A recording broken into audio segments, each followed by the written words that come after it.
Hey guys, Alan Kotlyar here with another interview for Secrets of Digital Marketers. So excited to have Polina on with us today to be able to talk about how she, as a mother of five, running a successful business both online and offline, is able to juggle all the plates in the air while still living an awesome life there in Hawaii, living the life by design. Has tons of people following her, does some awesome social media. Really glad to have her on the show today. How you doing, Polina? Good. Thank you so much. I'm so excited to be here. So nice to hear all those wonderful things about me. Well, like you're probably one of the people that I look to for inspiration. I don't know how I can even take care of myself and my girlfriend, alone five other people, and you do it almost so effortlessly, it seems. So, thanks for coming on the show. I'm really excited to interview you. We've been friends for a long time, and great to be able to see the progression of what you've been doing. Recently, you won a couple big awards as well. So I wanted to cover that. And also, how do you just juggle everything by being just a superhero mom? I mean, tell us about it. Who are you? How do you do it?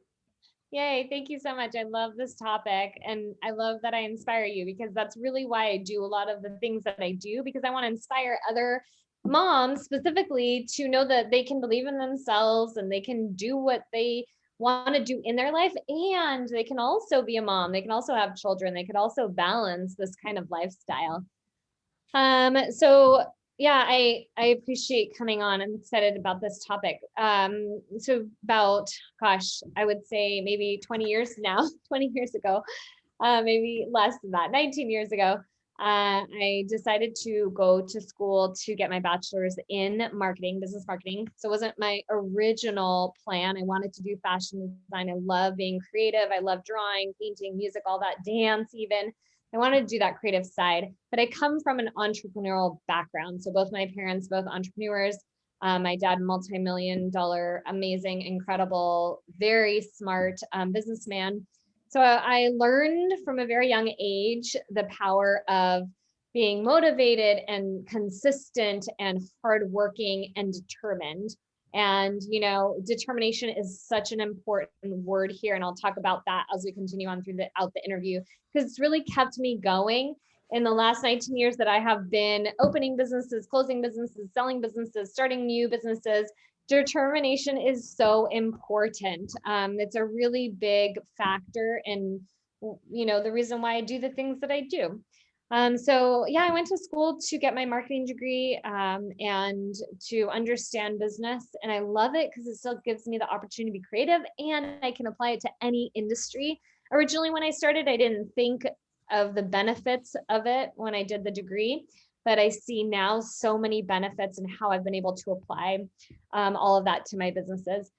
And over the years I have learned a lot. I've made a lot of mistakes. I have failed a tremendous amount of times. And it's that determination that gets me right back up and keeps me going. And anytime I feel like a really big failure, because I didn't realize until recently that's how we can become successful quicker. Yeah. Is as many times as we can fail. The more times we can fail, we can learn from our failures, and then we can turn it around to become a success. So yeah, I was married for 15 years and not anymore, and so excited about that. And I have 5 kids, and in the span of the 15 years I own several businesses and have learned many ways to speak to the customers, find out how to reach your target audience, how to connect, how to create a community. That's something that I am really, really good at. How to create a community, how to get people to want to be around you, to want to talk to you, to want to support you, to want to become loyal to you, whatever you're doing, and support you along the way. And so, yeah, that's a little bit about myself. I've owned many different businesses, online businesses, brick and mortar companies. I have also done tons of social media, Facebook, Instagram. I'm just loving Facebook. In the last few years, I have learned so many ways to optimize Facebook without even having to spend a dime. Yeah. Uh, so I'm happy to share those tips. And yeah, I've been in the health and wellness industry for most of my career. And then now I'm currently studying to become a naturopathic doctor. I've also been in network marketing for 7 years. I'm no longer affiliated with any network marketing company, but I know how to take a network marketing company and team to diamond. Team building, conflict resolution, emotional well-being, you name it, I've got it underneath my belt. So yeah, it's a little about me. I live in Maui, Hawaii. Just moved here about 2 years ago after my divorce, and started actually a new business about Yeah. a year ago. And it's been amazing, and definitely have been through building a multi-million-dollar company, losing it, selling it, giving it to my ex-husband, and then starting all over again. So I've been in that cycle a couple times now. And every single time, of course, it takes a lot of strength and courage to start again and to build something new, but it has been worth it every single time. And also you learn from all the failures and all the falling down and getting back up. And so, yeah, it's a really interesting time that I'm in right now. So tell me a little bit more. I mean, like, you've had a number of business. I mean, Yes. you said, you were mentioning before the call, you started your first business at 18. Is that right? Yes. Yep. Right out of high school. I got married at 18 and decided to start my first business. It was a fashion show production company. So I loved the fashion industry, wanted to get my feet in the door, but knew that it took, some capital to start my own clothing line. So I decided to start working in the fashion show production side of it and get hired and put something together really quick, put together a brochure, offered services to plan fashion shows. And I got hired just in a few weeks after I launched. And it was a really great experience. I really loved it. It was a lot about serving other people and organizational wise. But So by the age of 18, you were already running full-blown fashion shows. ready, I was like, I want to be ahead. So you had to deal with putting together the lists, putting Yes. together the event, hiring the caterers, the photographers, you know, Model. the I had no bottles. experience at all. And it was all about like the fake it till you make it. I just said yes and then figured it out along the way. And that's the thing that a lot of people don't understand is oftentimes as entrepreneurs, have to do that, right? You have to put together the business Totally. cards before you have the business plan. You have to go talk to people and tell them, hey, this is my dream, this is my mission. And oftentimes your excitement is enough to close the deal. Totally. Yeah. And I want to add too, the thing is, you have to act as if you're already there. That has like been a huge focus of mine for the last 20 years that I have been doing business. So I had a dream to be the top fashion show producer. I even got invited to go to New York and I did a couple of shows in New York. And, my vision at that age was I have to act as if it's already happening for it to come to me, for it to come to fruition. And I have to act as if I'm there. I'm already there at that spot or that dream or that vision that I'm, planning. I have to act as if it is happening. So yeah, I did a lot of that. And that's the thing is a lot of people don't have I want to say the confidence, but they just don't believe they can do it yet. But once you get to that point where you get sick and tired of being sick and tired, or you see somebody who's doing it, who's younger, uglier, half as much energy or charisma as you finally get to that point. You're like, if they can do it, I can do it. And some people it happens at 18. Some people it happens at 61. Some people it happens when they graduate college and finally have a piece of paper in their hand. It's all different for different people. Now, the question is, what made you, besides, your family, which you talked about, what was that turning point for you? Like, why did you want to start your first business?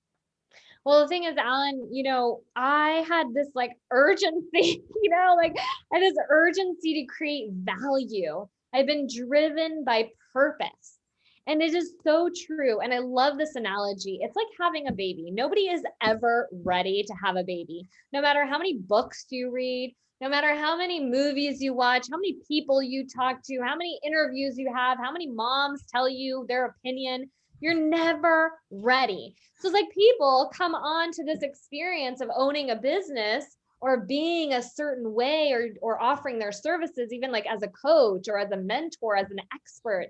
And they're like, no, I have to be ready. I have to have this, like, perfect, this, and I have to have this in line, and I have to have this certificate. And the thing is, I always say it's better done than perfect. And this is coming from like a recovering perfectionist. Okay. Yeah. So what was the turning point? I had urgency. My drive was, how many millions of lives can I change? How many millions of lives can I make better? How many people can I touch so they can live a happier and healthier life? And so that was the turning point for me. And I didn't even have that, thought like it's not possible, or I don't have another option. That's the thing. I didn't think there was another option. There was only one option for me, which was to do what I love and to be really successful at it. Absolutely. Well, when you had no other option, why? I mean, you had your family, right? You had your school. People could have said like, I'll wait till I graduate, or they could have come up with a billion other reasons. So why were you left with no option? Like, is that your personality? You just put yourself in a situation where you have to succeed? Tell me a little bit more about that, because that's very Oh my interesting. gosh, this is such a good question. I don't think anyone's ever asked me. I think I've learned recently that my trigger is like waiting. I don't like to wait. I don't like to wait for other people to make decisions. I don't like to wait for other things to happen. I just don't want to wait, because waiting, then nothing ever happens in the waiting period, in the waiting game. You're just waiting for other people in the universe to decide for you what's going to happen in your life. And I think, it was empowering for me. I didn't like to work for other people. I didn't like to follow rules. I wanted to have that value. And I think part of it also, I learned as a child that my worth was determined by my success, my financial success. And of course, now, after many years of therapy, it's not that, my worth is not defined by how many followers I have. And so many people think that, and not defined how many subscribers I have on my YouTube channel, not defined, by how much money is my bank account, or how much money I make, or how successful I am. And, it's defined by my characteristic and my personality and how much I give to others and that sort of thing, how I live my life. And I think that's what was happening to me at that moment in that time in my life. I really, really learned that what I did was proof of the value I had in my life and what my worth was. Mm. And of course, now I have a different perspective, but at that time, it made such a huge difference. It kept me going. It kept me motivated, even the many times I failed, and the many times I really failed and people looked at me like I was crazy. I was like, no, gonna still keep going, gonna keep going. So Well, that's what you need to do, no matter what, because with all the interviews that I've done, all the articles that I've read, when they ask a successful entrepreneur, hey, did you make your millions off your first venture? Almost 99% of them say no, right? Oftentimes, the successful entrepreneurs I talk to are on their sixth, seventh, eighth project. And that's when they hit it, because it's not about what you learn at the beginning, it's about who you become, right? You are yeah, actually becoming the entrepreneur that can handle a successful business yes, mentally, physically, emotionally, skill set wise. Like, years down the road now, I look at where I began and I was like, no wonder it was difficult. It's like you're learning to walk. You're still on training wheels. You don't even know how to hold on to the handlebars. And years of failures, years of successes, but persistence is really where you can go to the next level. So when you ask yourself, like, why isn't it working? Well, the question is, who do you have to become?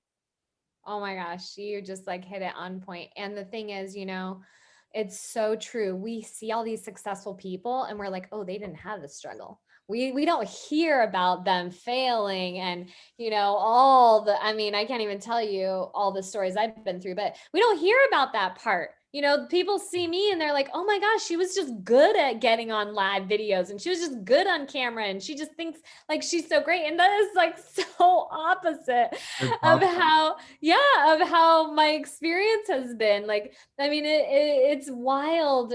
It's wild, but it's so true. We see all these successful people and think they didn't start from zero No, and they didn't like start with failures. one of the things somebody told me a long time ago that really put it all in perspective, because I used to be that same way. Like I'll see all these big guys in the space, or like I'll be afraid to approach somebody because they're so successful. And one of my sales mentors said, "Hey, Alan, that guy, when he goes to the bathroom, he has to crack a window also, right? Like we're all So human, true. right? We all have blood in our body. We all have Yeah. good days, we have bad days, we got family stuff, we got emotional stuff, we all got baggage. Like, do not think that anybody is honestly much better than you. They've just had more time to do it and to hone in that skill. The problem is when you look at these big entrepreneurs and they got 10, 15, 30, 40 years on you in the business, right? They got all of these successes, all these failures, all these lessons they learned, and you're trying to say, why am I not there? Why can't I get it quicker? You don't know how long it took them, right? And So you need true. to really think about this as a journey. That's the only way you can survive as an entrepreneur. It's the only way as you can survive as a consultant. Because I guarantee you 10 years from now, if you keep at what you're doing, you're going to be better at it. You're going to learn a thing or two. And that's the difference. Like consultants coming in for the first year thinking that they're going to make, $250,000 like all these gurus. Honestly, that's the problem in the industry is you won't, right? Even if you follow it, because it comes down to mindset plus action equals results, right? And if you don't have the same mindset, you're not going to apply to the same level. If you don't have the same skills, you're not going to make it as big as they're going to make it. So it's just incremental steps, day in, day out, working on your craft, getting better and better and better. And that's how somebody like you becomes diamond. So tell me about your experience of going diamond, because some people are in the multi marketing space, but besides that concept in itself and that business model, there's a lot to unpack about becoming a diamond, which means recruiting people, getting people excited about what you're doing, getting them on your team, getting them started, helping build a team behind them, and building an organization. So let's talk about that in regards to your experience online, how you built your businesses, and how it really affects everything that you do. Awesome. Thank you. I love that question too. I just love all your questions. First, before I answer that, I want to mention, here I am like 20 years later, still starting a new business, so it's like people who are coming in to my industry and to my community, to my experience, they're seeing me with a couple thousand followers here, a couple thousand followers here. They don't know my history. From their perspective, it's like, oh, wow, she's, this is the first time I'm seeing her. Oh, she's just starting a new business. It's so, again, even with all the experiences that I've had and all the businesses that I had, here I'm again 20 years later starting something new. So you're absolutely right. It is so true. Even with all the experience that I've had, I'm doing it all over again. Okay, well, building to diamond was exhilarating. Sometimes I think it was like more challenging than giving birth to my 5 children. I was affiliated with doTERRA. doTERRA is an essential oil company. It's a network marketing company, also known as an MLM.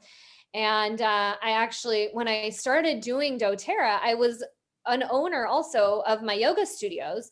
So at the time that I started using the essential oils, I was like, no way, I'm not doing network marketing. We all have that stigma, especially people our age. Like someone was an Amway from our family, or, it's like a pyramid scheme or whatever we like to think about it.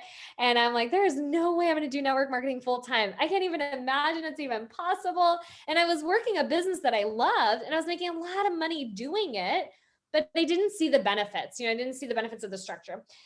And then 3 years into it, I was like so burnt out. So I had already been with my yoga studios for 7 years at that point in time. And there was a lot happening. Let's talk about that. Okay. So Yeah. I imagine at that point, you've been running yoga studios for 7 years. It was remarkable in itself, right? You were probably having to come do the classes, right? You were probably overwhelmed running the staff, covering the rent, and you were probably Payroll. payroll, right? expenses, You were conflicts. all of that, right? So you were probably at that stage where you're like, I need some leverage. I need to build a team. I need to build some residual income, so I can spend time to do the things I want instead of having to go do something, right? And even though it was your passion, you still had to show up to the classes, right? So was that sort of some of your mindset of why you took advantage of this opportunity? Actually what happened was, I was no longer doing what I loved, running the yoga studios. I didn't want to be a manager. I can't even stand managing. Like, I like building teams, but being a manager and telling people what to do, I know I want to inspire people to do things. I want to create a community of people where we're like all together on one level and, doing things for the greater good. So that was my number one issue, was I didn't want to manage. And our business became so big. We had 13,000 students. We had several locations. We had 45 instructors. We were bringing in thousands and thousands of dollars a month. And it was so exhausting. I also was having children. So by the time the 7th year came around, I was already like pregnant with my 4th baby, and I was homeschooling. Like, it was just total burnout. So number one was that. Number two, I didn't want to do any of the back office stuff. Like, I didn't open a business so that I could do payroll and, I can do the scheduling and I can do all the things and teach, which is what I really love to do. Like, I was moving so far away from what I love to do, which was educating, teaching, inspiring people, changing people's lives. And I was stuck dealing with all these conflicts and running a business that was giving me a headache. And I wasn't good at that stuff. Like, that is my weakness. I didn't have strength in that. I had strength in teaching and educating, inspiring. I had strength in marketing, but not any of that stuff. So that was the first thing. The other thing too that I realized, this is just going to be so wild, but it's so true. When you run a We, business, we got some shout outs here on the live. So awesome. hey, what's up, Mr. Mesa? Hey, thanks everybody for watching. Okay, so he says, find the way to be a leader, not a manager. People are led, resources are managed. People cannot be managed. Dude, Totally. right there. Absolutely. 100%. And what I was going to say was, the second main reason was I looked at the expenses in my business. So in like a month, we did maybe 100,000 in a month, but our expenses were so high. I was paying rent at locations. It was like at least 5,000 at each location. So that's another reason why I kind of shifted into the network marketing industry. Now, granted, now I'm no longer affiliated with any network marketing company, but I do want to say that I shifted in that sense. I noticed that the expenses that I had to put in to build a diamond network marketing team were so little compared to the rewards. And that's what I was looking for in my original business. How can I work smarter and not harder? I didn't want to have to work hundreds of hours a week and then also not even get that much money for it. So awesome. And for you guys that are wondering why you got this side shot from me on the Facebook Live, that's because you're not in the digital marketing mastermind. Okay. Like, if you guys want to see the amazing Polina, which you do want to see her, she's awesome. You got to join us in the group. You'll be able to get the full interview. So thanks guys for watching on the live. Jump on the link above, join the mastermind. So that's exactly one thing that we noticed too when running our digital marketing business, is that if you're not looking at overhead, right, you're not looking at income per deal, right? If you're not looking at all of the costs, awards like this, or people that say, hey, I made $100 million. Well, guess what? They spent 105 to get it. yeah. Right. So you're working 40 plus hours a week at this point, right? You got your kids, right? You're running a successful, so-called successful like locations. You said you have how many locations at that point within 7 years? I think we had 3 at that point. My goal was to franchise and open 10 locations. I really wanted to franchise the company, but I had no experience in that. And it was a huge challenge for me to do it. I felt a lot of times doing it all alone, raising the kids and also building a team and, building my business. So yeah, but even still with one location, I wanted to expand financially and I wanted to get a bigger reach with my audience. So, And this is an interesting topic, right? Because oftentimes people are still, they're building a business, or let's say they're still in a career that they're not doing what they're passionate about, right? So that's one problem, right? But you had another problem. You were doing a business you were passionate about. Now, the problem is, just like Michael Gerber talks about in the E-Myth, which is a great book. I don't know if you've read it, but they talk about Sally, who's a pie baker, right? Sally cooks pies. All of her friends love the pies. They say, hey, Sally, you should open up a bakery. Sally says, okay. She opens up a bakery. And first couple years, she's out there, like, you see her through the window. She's baking the pie. She's doing the bread and making these beautiful pies, right? Business starts picking up. Now she's like, oh my goodness, I can't bake pies and attend the front desk. I need to go hire an assistant, right? So she hires an assistant. Now the assistant is taking the orders. Everybody used to come in just to go see Sally, but now they understand she's getting busier. She's in the back to say, hey, Sally, business grows, right? Then she realized, oh, I got to do payroll for my assistant. I got to take care of taxes. I got to advertise. I got to do the rent. I got to take care of sweeping and cleaning and everything else, right?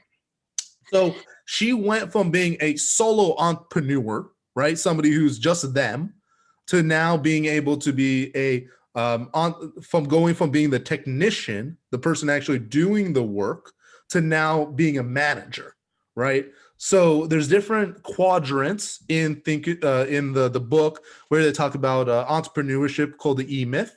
And oftentimes people like yourself, like, they were doing the yoga, they were leading the classes, they were the technician, right? They were the doer in the business. But then they have to go to manager, right? Now they have to do management. They have to make sure that people show up to work. They have to make sure that people's forms are in. Hey, what's up, Mike? Welcome to the live. Thanks so much for joining us. So, you know, they have to do these types of things to manage the business. They're getting further away from their passion, right? Exactly. Then they go up, right? Yep. Then the next level after manager is like, hey, I'm too busy. I can't manage somebody, so I'm going to hire a manager. Now you got an employee who's the doer, the technician. Then you got a manager who is managing and doing like quality assurance and making sure that they're doing the work. And then eventually you get to CEO level, right? And CEO level, you're thinking about where to lead the company.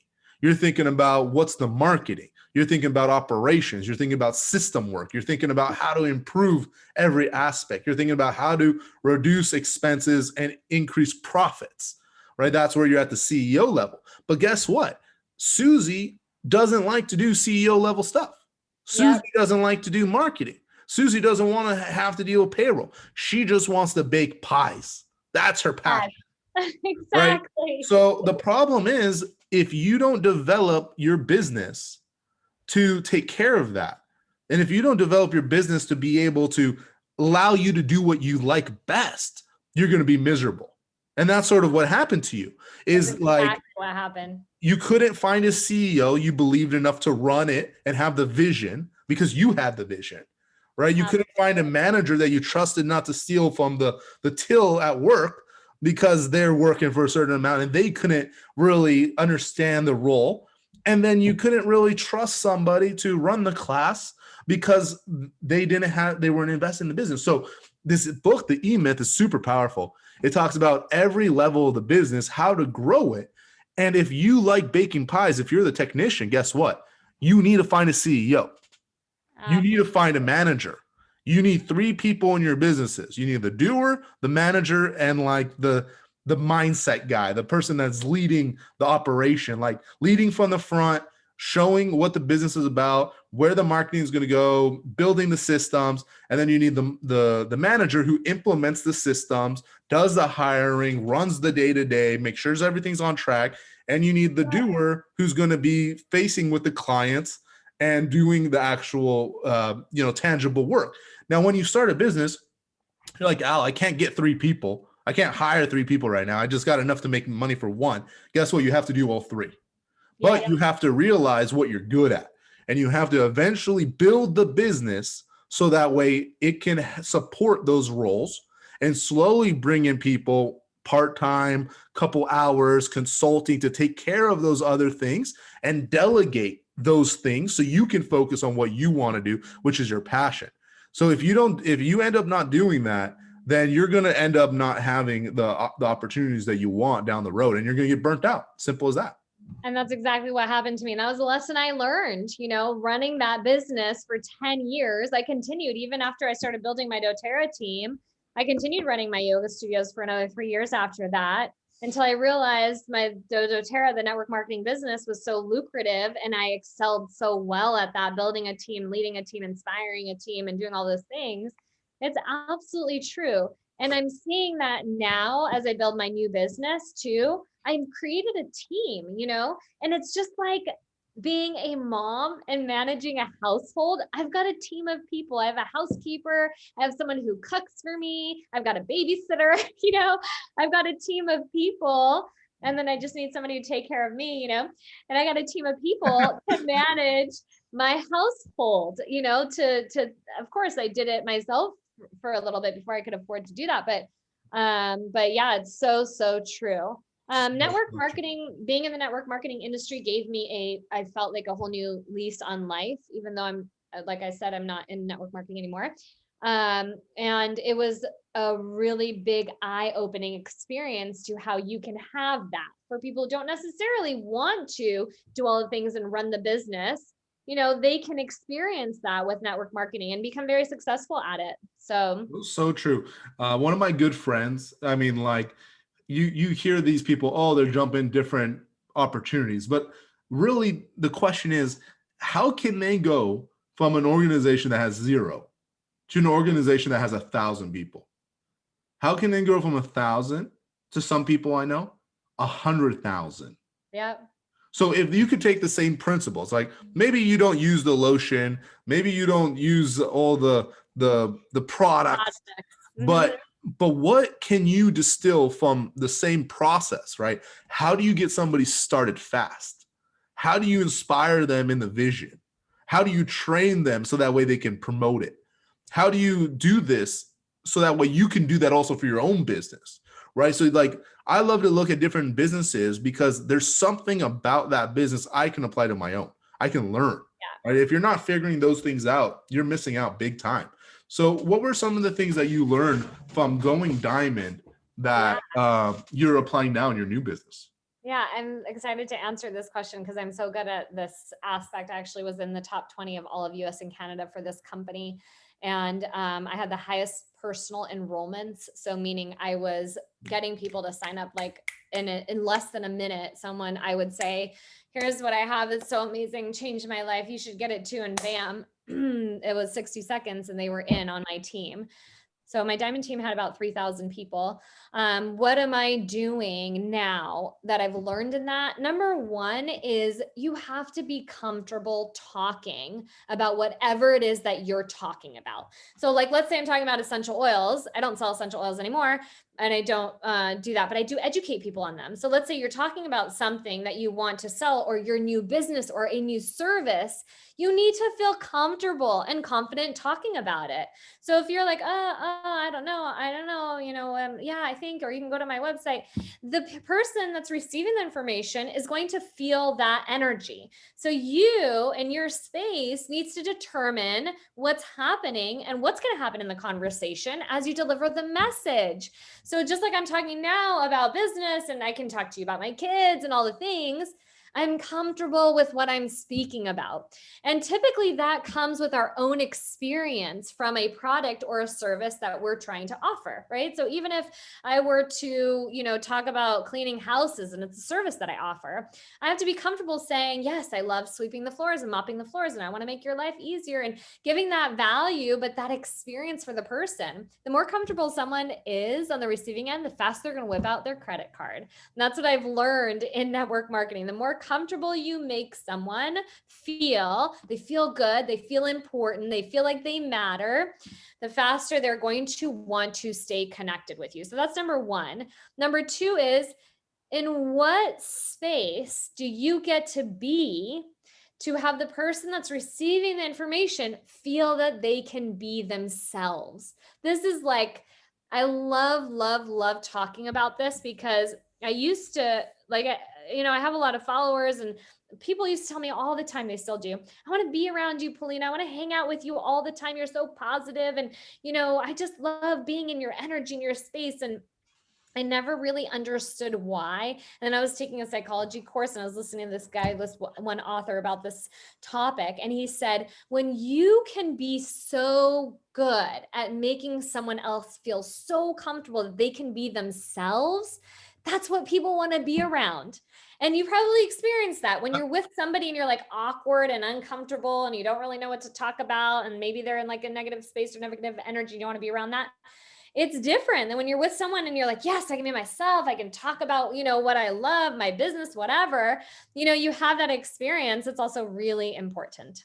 So true. I mean, one of the things that I realize is if you feel uncomfortable doing something, it's because you're uncomfortable doing something.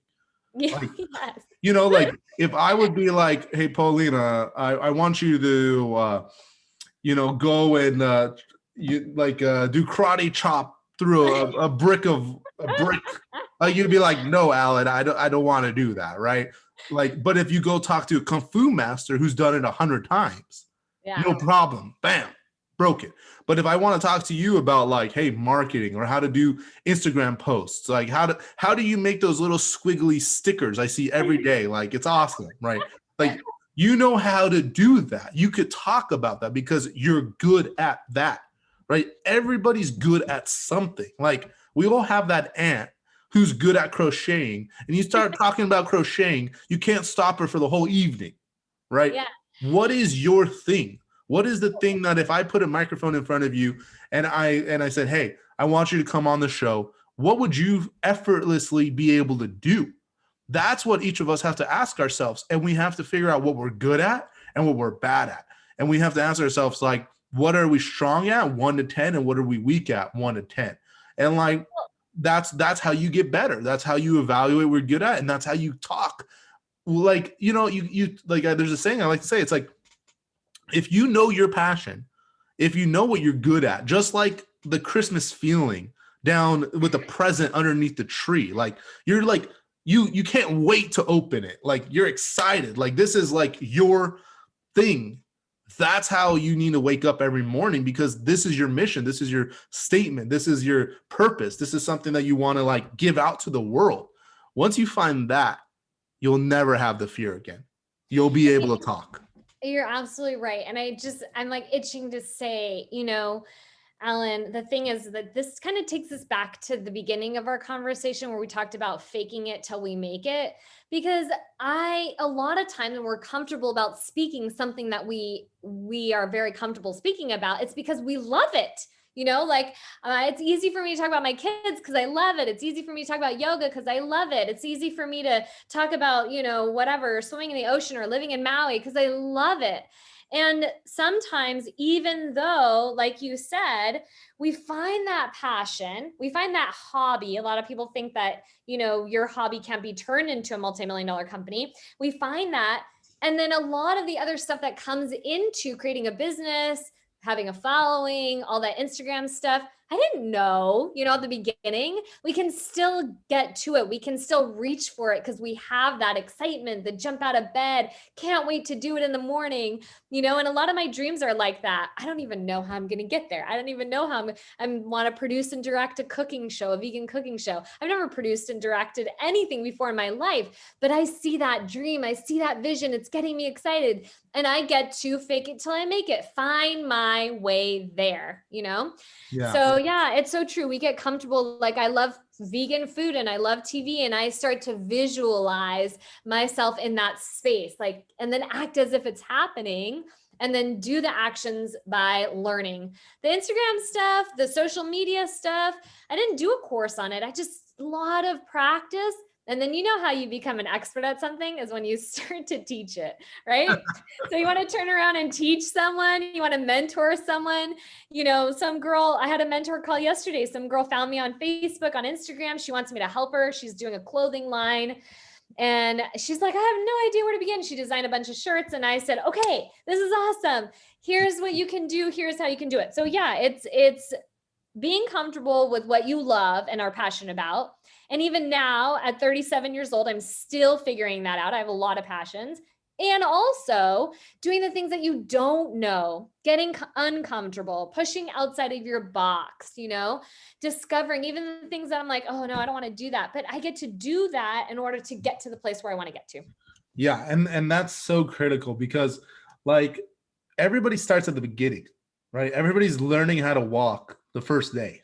Like they're all in the same position. Like these people that have businesses, they're only at where they're at right now because they've continued, right? And where you are right now is not a dictation of where you're going to be 5 years from now. So really, one of my mentors, Kevin Trudeau, says like it's not about the how, it's about the why. Right. So like, how do you know what you're going to do 5 years from now on a Tuesday? You don't know. Like, that's why it was always funny. Like, what's your 10-year plan? What's your 5-year plan? Like, bro, I don't know what even tomorrow's going to be like. Right. So your goal is to just see a little bit further and take that step. And then once you're there, you'll see another step. Another opportunity will unfold. But when you don't focus on like, oh, I don't know how to do Instagram. Well, guess what? You take the phone, you click on the button that says story, and you record yourself. Like, congratulations. Like, just do it. Like, just do better it. done than perfect. And you know what? I think I had this conversation with you when we first started talking about working together. And I was like, I don't know how to do funnels. I don't even know. I can't even, grasp my mind. I don't even know how to do podcasts, but it's so true. We get in our own way. We literally stand in our own way of being successful and becoming millionaires because of all those fears that come up. And then we just stop. And this is the biggest problem. People are dreamers. They're just not doers, and a little bit every single day is going to make a difference. And I took several months off from working at all, but I was still doing my live videos every single morning. I have my live health show every morning, Monday through Friday. And even though some days I missed, some weeks I missed because I was having a really tough time the last few months, but I still got up and did it. So every little bit, even if it was 30 minutes that I was applying to whatever growing business that I'm creating, it was just that, just a little bit every single day made a difference. And that's the difference, right? You can spend 5-10 grand on a course, but if you don't apply what they tell you consistently, day in, day out, and how they tell you to do it, you're going to get a different recipe. You're going to get a different result.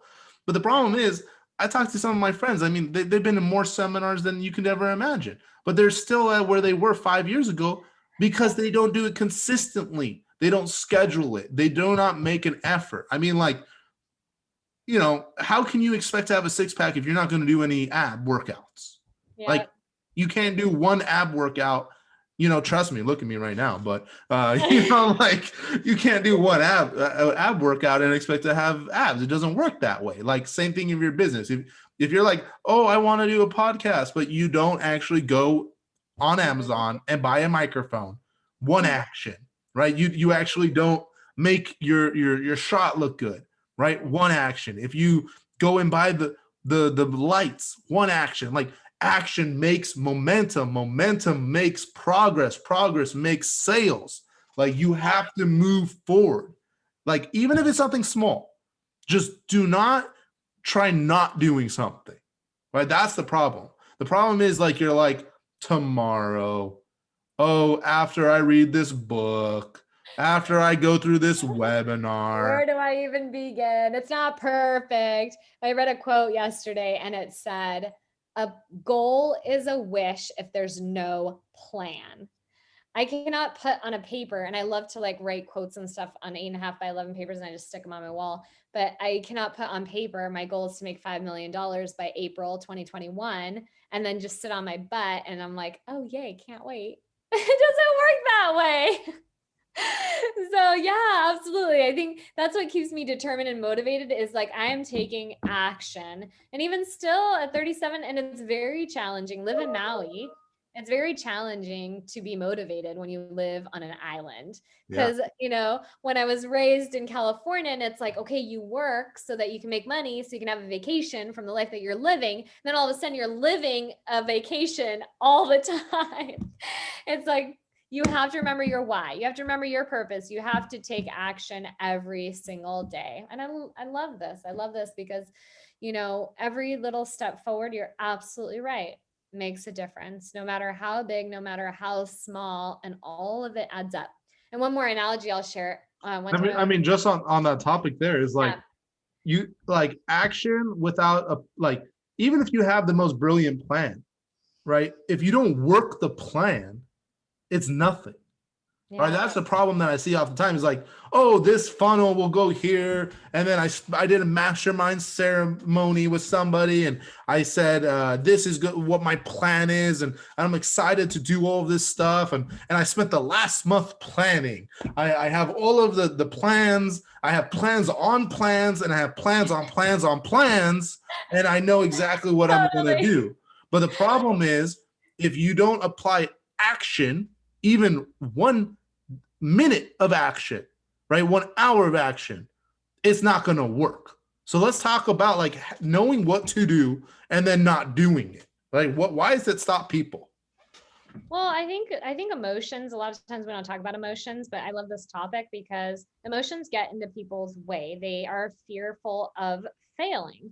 We are like raised to blame, point fingers at everyone else, and not acknowledge and take responsibility for our own actions. And we also get so scared. Fear is like a huge, huge, huge emotion that rules our life.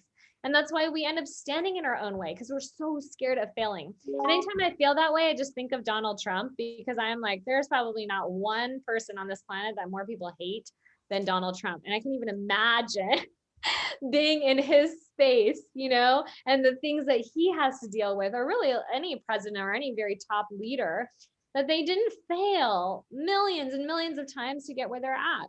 And I think realizing that your failures do not determine the type of person you are.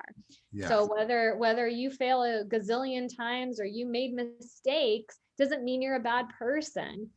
Getting up and starting again. It actually means you're a better person. You're a better person. Absolutely.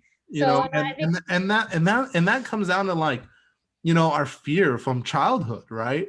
Yes. It comes down to like, I don't want to go up and do the spelling bee. Mm-hmm. Funny for me, I was a terrible speller when I was a kid, and I remember they had like competitions between classrooms. So like, who was the best speller of that room had to go to like the other room, and then like whoever won like that of like the school went to another. And I remember like the teacher's like, Alan, can you spell like zebra or something? Like it was like super hard for like 4th grade or something. And I'm like, spelled it all wrong. And all the kids laughed. And they're like, oh my goodness, Alan, can't believe you spelled that wrong. And ever since then, I was like, I'm a terrible speller. Right. But that's our story in our head. Exactly. Right? So we can only change that story once we realize somebody else is worse off. One, right? That guy is a worse speller than me. Or we become good at spelling now. And somebody says, hey, Alan, you're a pretty good speller. But why don't we let ourselves let go of that? And we actually realize that that's a story that doesn't define us. Exactly. It doesn't define us. Absolutely. 100%.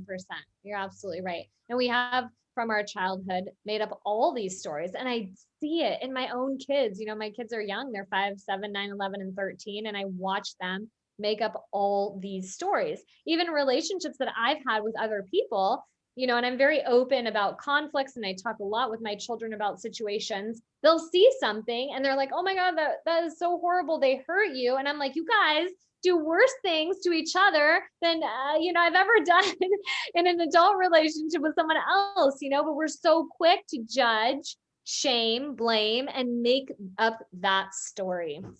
So let's talk about this, because I know you got other things to go do. You got so many other businesses to go run. You got your kids probably pulling out your pants right now.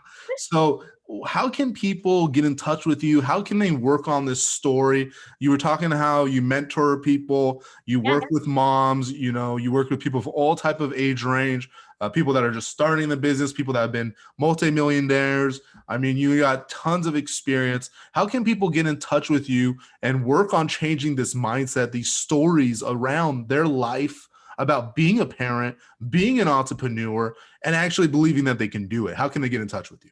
You can find me on Instagram. My personal Instagram is Life with 5 Kids, all spelled out. And then my business one is Ask Polina Now. I'm all over Facebook. You can join my Facebook page. It's Ask Polina. You can join my Facebook group called Ask Polina. I'm on Clubhouse now. I'm just going to head over there to start a new chat. Actually, I'm in love with that app. But you can find me on Clubhouse at Ask Polina if you have an iPhone. And then I'm also on YouTube. So I have tons of videos. I go live every single day, 6:30 a.m. Hawaii time. I talk a lot about health and wellness.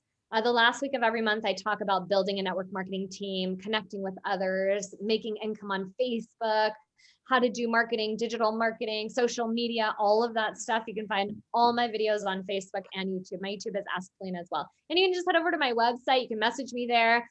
I do all of my consulting and mentoring for free. I don't charge for it. I do have tons of ebooks and digital downloads. If you want to learn more, you can do that on my website. And yeah, find me, Polina. I'm everywhere. You can Google me. I'm all over the internet.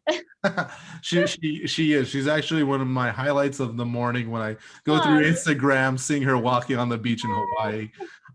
You know, you are amazing, Paulina. Like you've had some big ups and downs, oh my definitely. gosh. Yeah. But the thing is, it's never stopped you, right? A lot of other people say, "Oh, I'm a mother. I don't have time to run a business." Never stopped you, right? There's people that would have said, "Oh, I had this thing happen to me or that thing happen," but never stopped you. And what's doable for one is doable for all. You truly can show other people how to do this, not only technically but also mentally. And you got to follow her. Go on her Instagram. Get involved with her, and she's a great resource to have. Thanks for coming on the show. So Secretsofdigitalmarketers.com. much, Alan. I love you so much, and I'm so grateful for this opportunity. And anytime you want me back, you know I love talking, so I can come back. Awesome, guys. I mean, if you're a VIP, right, and you have a chance to reach out to her, tell her you're part of the Secrets of Digital Marketing podcast, or if you're part of our VIP digital marketing professionals group, let her know. I mean, that's a great offer. If somebody's willing to mentor you for free, to have a conversation with you, I mean, especially somebody who's made serious money, somebody who's like done it, take advantage of that. She just offered that. If you guys picked up on it, so reach out to her on Instagram and Facebook. Thank you so much for coming on again, Polina. Secrets of digitalmarketers.com. I'm going to have you back next time to talk more about mindset and how to build your business no matter where you are in your life, no matter if you have 1 kid, no kids, 5 kids, it's doable. You're the proof of it. So thanks again for coming on the show, and look forward to having you on the next one. All right, bye.